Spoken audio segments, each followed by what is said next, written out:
This week, we're going to talk about pre-selling your course. So maybe you have a course in mind, but you haven't done it yet. Or you have a course that's ready, like you're this close to ready to go. And you're like, hey, I'm not ready for people to hop in it yet, but I want to get some traction. Okay. So some benefits of pre-selling your course. One are to see if there's any sort of interest around it. So that's a big deal. So getting some interest. Number two, pre-selling also tells people what you're doing, right? It gives you some validation that what you have is good. And sometimes it can give you a little bit of income to help you get that course up and going. And so it also gives you credibility. Now, you don't have to do this, but here are some tips on pre-selling your course or how you could do it. If you're like, okay, I want to pre-sell my course. So number one, you need to make sure you have a way to collect payment. Okay. So whether that is through Venmo or Stripe or whatever, that you could say, hey, I'm going to pre-sell my course, especially if it's to a warm audience. Doing something like Venmo is probably okay. However, you want to make sure you have a way that if for some reason you have to refund it, you can easily refund it. Okay, we can talk about that in a minute. But whether you have Stripe or Venmo or PayPal, but also mark it as a business expense, if that makes sense. So that way you're checking that in and you are safe under taxes, that type of thing. If you have an accountant that can help you mark that. But that's one way you can pre-sell your course. You can also offer it at a discount if you want, with a coupon that says, pre-launch or early bird or anything like that, that you're like, oh, I could do that. Another thing with pre-selling, I would also encourage you to pick a launch date. And I know Angela Ingo can probably tell you this. When you pick a launch date, what happens? Angela, what happened when we picked that launch date this week? You do get more pieces in place more quickly. Right? You're just like, so you're motivated. Yes. And you're going, oh, I'm now telling people that I have this course that's going to be ready on this day. I better get this done. So you quickly figure it out, right? Or you find somebody to help you do it. And that's what we do. Okay. So pick a launch date. Hey, another way you can pre-sell your class is doing a free, or your course is a free masterclass or a free webinar, anything like that. And Connie has an amazing, she did a masterclass on masterclasses. She did a training on it. And I will make sure that is in this module. It's also in the tier one section, but I will put it in here on pre-selling a course and how to create a masterclass. But it could be free. It's basically a lead magnet, like a free opt-in. You could say, hey, I'm going to do a free live on this, come join it. And then you announce your course at the end. You can give them a coupon. Most course places, I can speak for MemberVault again, but I know that other places typically have an easy way to add a coupon in. Okay. So I know with MemberVault, we can add in as many coupons as we want, right? And for what percentage or what amount, and you can do that. So that's a great way to get traction. I also see if anybody's interested, again, in your content. You say, hey, I'm going to do this free webinar. I encourage you, if you're going to do that, to give them a taste of what you do and who you are. You're not going to give them all the content of your course, but you're going to give them a few key tips. It might be an example, might be if you have a free opt-in, maybe that's what you're going to give them for free on your masterclass, is that opt-in. And you're basically going to teach them what you teach on that opt-in. Does that make sense? So that gives you like 3 points that you could easily teach in a half an hour. And then, so that's another way to pre-sell it. Another way is just to tell them in your newsletter. Say, hey, I am launching this course. I'm so excited. It drops on this day. This is when it launches. I want to give you first access to it. If you have been collecting email addresses, no matter how many, and you've heard people say, oh, I can't wait for this, then that's where you're going to target that audience first. Okay. And that's an easy way, sending out a newsletter, telling people on social media. And I just shout out to Angela today because she put it up there. She said, I'm launching my course next week. I didn't know if it worked because I did it on Canva and Mhm. I didn't show up. And I'm like, I don't know. I don't know if it worked or not. I don't know. There was 2. You had 2 posts on there. I'm so confused. I don't But know what it's I'm doing. okay because But I saw it. anyway. I'm like, oh, it's showing up again. I liked this, but I was like, but I saw it again, if that makes sense. So with that being said, you need to make sure that you don't just say it once. If you're going to pre-sell this, say, this is coming out. I'm so excited. But you can do it as you give content. So for example, if you're going to share something on social media, like a free parenting tip, here's a tip for the week. Here's something I would encourage you to do. Do you want more of this? Do you want to know how to help your family do this? I've got a whole course launching that I'm selling right now, but it will be delivered to you on this day, if that makes sense. So you can do things like that. You can say, I've got this course coming, but give them content. See that you're going to have that coming out. Okay. And then the basic reason why you want to do that, and that's why we say have that social media established, is because you've just built rapport and trust and credibility.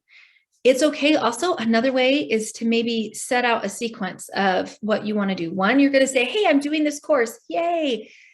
Have a couple testimonials throughout the week or as you're building up to that. Make them on Canva. We have some really cute, oh my goodness, so easy to do templates on there. You just go in there and type in testimonial and it'll have all these templates and you can go brand it. And I mean, I can even show you an example of one if you want. We just did them quickly I quickly did them for Angela's landing page yesterday because I was like, oh, she's got them here, but we've got these pictures. And so we just quickly made one that looked similar to her brand, that gave her her look and feel. And we put it on her landing page, but she could take those, turn around and use them on social media, if that makes sense. Mm-hmm. Say, hey, I was so happy to help her. I'm happy to help you. Does that make sense? And I know it sounds like selling, but people won't know you have this if you don't tell them. So tell them on your personal profile too. Because sometimes we have that on Instagram where it goes to our business page and then we share it, but tell people, say, hey, I'm launching this. I'm doing this. If you know somebody, and you can even do a coupon for that. That's friends and family. I mean, there's all kinds of things you can do. And it's not saying we're giving away the farm, but you do want a few people in the beginning to help test out your course and to see how that goes. Okay. So that's the biggest thing is, so make sure, just pick a launch date. Okay. Whatever it is, pick a launch date, prepare to be able to launch. You can pre-sell either through webinar, masterclass, or just by throwing out your newsletter, your social media. And then make sure you have a price point. And this is where I said earlier, but there is in the last module that we just did about setting up your landing page, I put in a lesson on there about finding the right price point. And I really love the tip that was in there that said, you don't want to have it too high and then keep coming down and down and down, because then that doesn't look really credible. What you want to do is find a range. And I loved the recommendation was don't sell it for less than $50. Just don't. But you also don't want to have content that you sell for $700 and you don't have much in there. Does that make sense? So start at a price point, even $99, $97, and then work your way up. And as you get more information in there, as you get more people in there, you can slowly raise it. A really good price point that I've seen is about $197 or $199. And so depending on how much content you have in there. And I do have, I will find that for you, but I can't remember. We listened to it. Was it Scott? I don't remember who talked about it at NSA. And they talked about, per minute, how much you would sell your course. It was the other guy. Okay. I can't remember his name, but yeah, he said so much per minute, so much per finished minute. Yeah. Hold on. I wonder if I have it in here.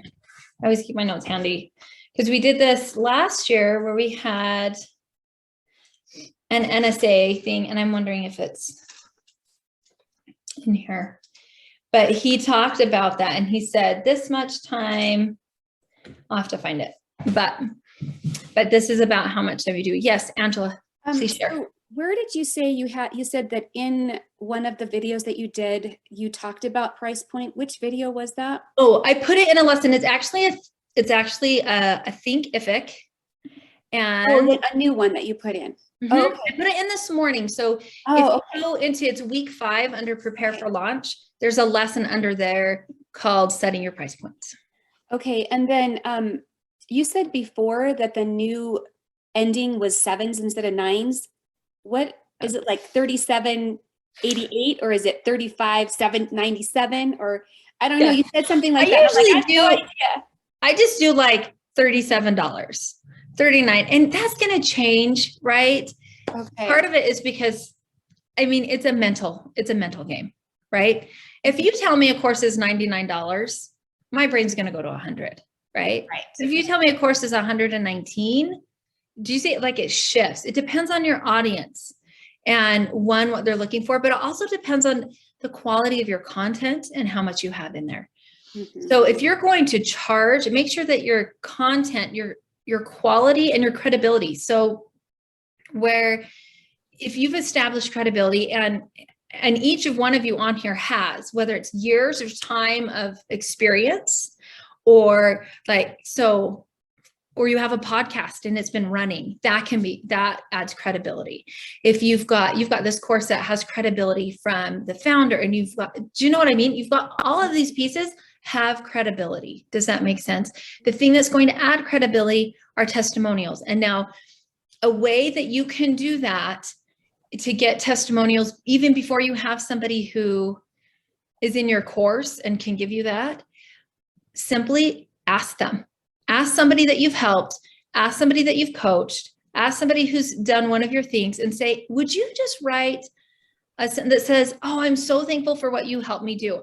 I can tell you right now, that's exactly what we did with Angela Ingo. Is she was like, how do I get this? And she went and asked, she said, hey, could you just write up a short thing of how I helped you and what that was like for you? And they're like, sure, I would love to. And then she just asked them, could you send me a nice headshot or professional picture, not professional family picture, something that she could use that was clear, a good resolution that she was able to use. That was it. And we've taken those testimonials and you'll be amazed. She got testimonials that were really long and we've been able to use the right pieces for the right thing. So that's exactly what I did on her landing page yesterday. Is I took a testimonial that we've used on her other landing page, on her opt-in landing page, and I took it and I saw what her copy was, and I took the piece that matched with what she said. Does that make sense? Somebody said, oh, she helps me create a space for me that felt like me. So I took that piece of the testimonial. That testimonial is even longer, so we've got several pieces we can use. So she could use the same testimonial a few different ways, if that makes sense. Okay, so that's really, you definitely need that credibility on there. So if you're like, I don't have anybody yet, grab somebody and say, how have I helped you? What, these tools. And that's what the DTLC is for. You can even ask members of the DTLC, ask Connie, ask somebody, hey, will you listen and review my podcast? Because they're going to say, oh, the tips that she shares have helped me move forward. Boom. Does that make sense? So that's what we're looking for. So that's basically how you can pre-sell your course. So pick a date, pick a price point, and just jump it out there. If nobody's biting on that price point, and this is kind of going into that, you'll know is if you get up and people start hitting it, and then you get up there and like nobody's biting, then you know that, okay, maybe this is my sweet spot here. Okay. So it's just a good place to look, but it's also looking at what is the offer afterwards, right? So for example, this is, okay, I'm going to give you this, but if you get me in person, I'm more expensive. And so it's kind of like a value offer. It's that stair step, right? So seeing that, oh, this is valuable, because you don't want to price something at like $35 and somebody goes, okay, this must not be very good. They're just trying to give it away. Right. So that's kind of how that works.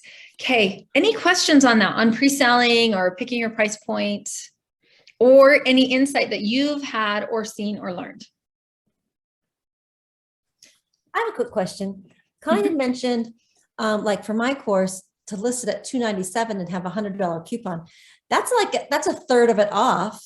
Is that good to have that kind of thing listed all the time, or just have it sometimes, or how's the? For your warm audience, you bet. You know what I mean? Like that, list that, especially as you're giving consultation, like that's a perk. If somebody is invested in your community, invested in you, they're sharing your stuff, then yes, you want to give them that course. Do you know what I mean? Give them that price point off. And so what, I just list it that way. So it's like, so is it listed at $297 and then it's and then it's $100 off? yeah, It's just for at certain times, or is that all? I mean, I just didn't know. you how can to have that. decide. You know, that's one something I would say a lot of people will do like this, where you say, hey, this is worth, you know, this is a $297 course. And I want to give it to you for $197. So go put in this code for that. So that way, when it shows up, because we can talk about how to market that with later on about using SEO and Google and that kind of thing. So when they come and find it, it will be this $297 course, but others will have that. And sometimes you can list that coupon right there on your landing page if you want to do that. Okay. So, and you just say, but for right now, I would make a coupon, because then you can do it either way and see what happens. Okay. I've seen other people who will say, pick a price. You know, here's my lowest price, here's my highest price. And then what do you want to pay? Pick what you pay. Oh, Some people have real success with that. What they find out is people typically don't pay the lowest, and they typically don't pay the highest. They usually pay like that second to highest or that second to lowest. Do you know what I mean? So it's kind of, and that was one thing I had read, was sometimes they'll do that, but you don't pick a price. I mean, you can do it. We're like, okay, if I sell this for $100, I'm giving away the farm. But if I sell it for $400, I'm like probably overpricing. And so then you underprice it, you overprice it. And then you pick 3 in the middle that you're good with. And the one that you're really good with, you're going to put either that middle spot or that second highest spot, if that makes sense. So those are ideas. But if you're like, no, I'm just going to keep it at this price, just keep it at that price. Just pick something, but that values the time, the effort that you've put in it, and that works for your target audience. Angela, I think what you have yours targeted at $197 right now, it's $297 with a coupon. I think that's great, especially where you're just launching it, because that people feel like, oh, I've invested in her, I'm getting a deal, right? This is a deal. And especially when they go there, and we want to make sure that we put up like what your consultation fees are. They see, oh, I'm really getting a deal because I'm paying $200 to get Angela, but to get her in my home is going to be more this price or this price. Does that make sense? Okay.